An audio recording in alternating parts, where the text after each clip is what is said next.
বাংলাদেশের স্লিপারগুলোর উপর 3টে করে ট্র্যাক কেন পাতা থাকে? এই প্রশ্নটা আমাদের অনেকের মনেই আসে। বাংলাদেশের রেলওয়ে পরিচালনা করে মিনিস্ট্রি অফ রেলওয়ে বাংলাদেশ।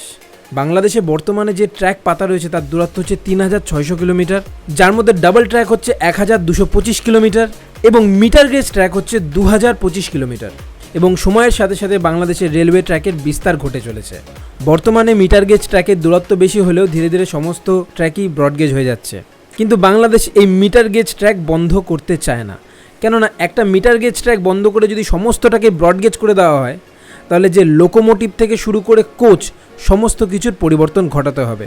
তাই বাংলাদেশ বর্তমানে মিটার গেজ ট্র্যাক বন্ধ করতে চাইছে না।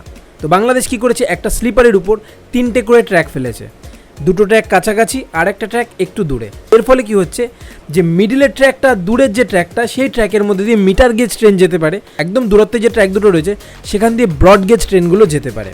তো এই পদ্ধতিকে অনেক সময় ডাবল গেজও বলা হয়, আবার মিক্স গেজও বলা হয়ে থাকে। এর ফলে বাংলাদেশ এই সেম ট্র্যাকের মধ্যে দিয়ে ডাবল গেজ ট্রেনও চালাতে পারছে এবং মিটার গেজ ট্রেনও চালাতে পারছে। এবং ধীরে ধীরে বাংলাদেশের রেলওয়েজের বিস্তার ঘটছে এবং ফলে ভবিষ্যতে হয়তো মিটার গেজ ট্রেন আর থাকবে না, সমস্তটাই ব্রড গেজ হয়ে যাবে। তো ভিডিওটা যদি ভালো লেগে থাকে অবশ্যই লাইক করে শেয়ার করো, আর যারা নতুন প্লিজ সাবস্ক্রাইব করে সাথে থেকো। Keep loving, keep supporting.